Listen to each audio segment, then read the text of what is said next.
வணக்கம். நம்ம இன்றைக்கி என்ன பார்க்க போகிறோம்னா டிஎன்ஏ அஸ்ட்ராலஜி அப்படின்றதில் நம்ம தொடர்ந்து இந்த சேனலில் வீடியோஸ் வந்துக்கிட்டே இருக்கோம். கன்சல்டேஷன் தேவைப்படுறாங்க, இந்த வீடியோவில் உள்ள நம்பருக்கு ஃபோன் பண்ணுங்கள்.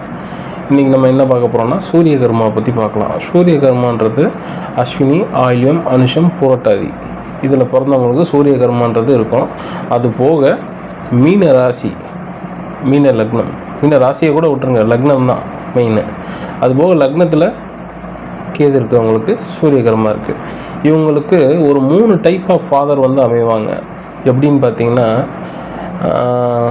ரொம்ப ஸ்ட்ரிக்டாக இருப்பாங்க, அந்த ஃபேமிலியே அவரோட கண்ட்ரோலில் தான் இருக்கும்.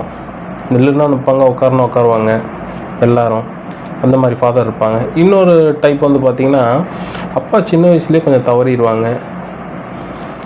இன்னொரு டைப்பு, அப்பா செய்யணும்னு நினைப்பார், ஆனால் செய்ய முடியாது, அந்தளவுக்கு வருமானம் இருக்காது, அவரால் செய்ய முடியாது, அந்த மாதிரி ஒரு சூழ்நிலையில் அவர் இருப்பார். சரிங்களா? இது சூரிய ஒரு கர்மாவோட ஒரு தாக்கம்ன்றது கண்டிப்பாக இருக்கும். சரிங்களா? அது போக சூரிய கர்மா பார்த்திங்கன்னா ஃபேமிலியிலே இருக்கும். ஃபேமிலியிலே இருக்குன்னா ஒருத்தவங்க பேரை வச்சே கண்டுபிடிக்கலாம். ராஜான் இருக்கும், சிவான் இருக்கும், சிவன் இருக்கும், அல்லது மன்னர்ன்னு இருக்கும், உதயான் இருக்கும், சூர்யான் இருக்கும், சூரிய தேவின்னு இருக்கும். இந்த மாதிரி சூரியனை குறிக்கிற பேர், அப்படி இல்லைன்னா தலைவரை அரசியல் தலைவரை குறிக்கிறது இல்லைங்களா, அந்த மாதிரி பேர் இருந்துச்சு அப்படின்னா அவங்க வீட்டிலேயே சூரிய கர்மா இருக்குன்னு அர்த்தம்.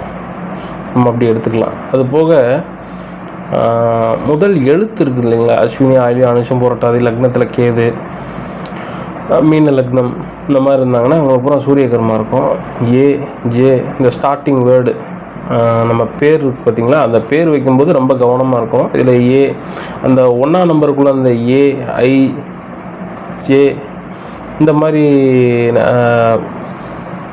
எழுத்துக்களை தவிர்க்கிறது ரொம்ப நல்லது. சரிங்களா? சூரிய கர்மா அஸ்வினி, ஆயில்யம், அனுஷம், பூரட்டாதி, லக்னத்தில் கேது, மீன லக்னம் அப்படின்றது சூரிய கர்மாவை குறிக்கும். இப்போது அவங்கெல்லாம் என்னென்ன ஃபீல்டில் போகலாம் அப்படின்றத பார்த்திங்கன்னா, MBA department, BBA, politics, management சம்மந்தப்பட்ட ஒர்க்கு, அதாவது மேற்பார்வையாளராக போவாங்களா, சூப்பர்வைசிங் ஒர்க் எல்லாமே சூரிய கர்மாவில் தான் வரும். ஒரு கூட்டத்தையோ அல்லது ஏதோ ஒரு பெரிய க்ரௌடையோ அவங்க தலைமை தாங்கி நடத்துவாங்க இல்லையா. ஒரு மில்லு இருக்கும், அந்த மில்லுலேயோ இல்லை ஒரு கம்பெனிலேயோ ஒரு 1000 பேர் இருப்பாங்க, அதை ஹெட்டு. ஒரு மேனேஜர்னாலும் சூரிய கர்மா தான், ஒரு சூப்பர்வைசர்னாலும் சூரிய கர்மா தான், ஒரு டாக்டர்னாலும் சூரிய கர்மா தான், ஒரு பொலிட்டிஷியன், கட்சியில் இருந்து பொறுப்பில் இருக்கிறவங்க, பதவியில் இருக்கவங்க எல்லாருக்குமே சூரிய கர்மான்றது இருக்கும்.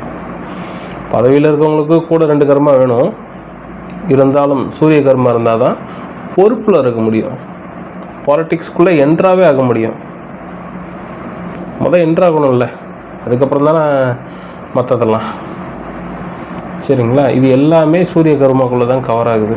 வேறு என்ன வரும்? ஃபார்மசி, மெடிக்கல் ஷாப்பு, இது எல்லாமே சூரிய கர்மா சம்மந்தப்பட்ட தொழில்கள். இதில் இருக்கவங்களுக்கு சூரியனோட கனெக்ஷன் இருக்கும். நான் போன வீடியோவில் சொன்ன மாதிரி, ஒன்று அந்த நட்சத்திரக்காரங்க அந்த ஃபேமிலியில் இருப்பாங்க, அப்படி இல்லைன்னா அந்த பெயர் சொன்னேன் பார்த்திங்களா, சூரியனை குறிக்கிற மாதிரி பெயர் அவங்க வீட்டுக்குள்ளே இருக்கும். இவங்கெல்லாம் பொலிட்டிக்கலில் போகும்போது அரசியல்வாதிங்க கிட்ட ரொம்ப கவனமாக இருக்கணும். அது போக அரசாங்கத்திடமும் ஏதாவது கவனமாக இருக்கணும். ஏதாவது சின்ன சின்ன ஃபைனு, வீட்டு திருவை கட்டலை, அது கட்டலை, அது ஒவ்வொரு ஜாதகத்தை பொறுத்து அந்த மாதிரி வரும். சரிங்களா? நம்ம அடுத்தடுத்து இதை பற்றின நம்ம வீடியோ பார்த்துக்கிட்டே இருப்போம், போட்டுக்கிட்டே இருப்போம். உங்களுக்கு ஏதாவது சந்தேகம் அப்படின்னா கமெண்ட்டில் சொல்லுங்கள், பதில் வரும். நன்றி, வணக்கம்.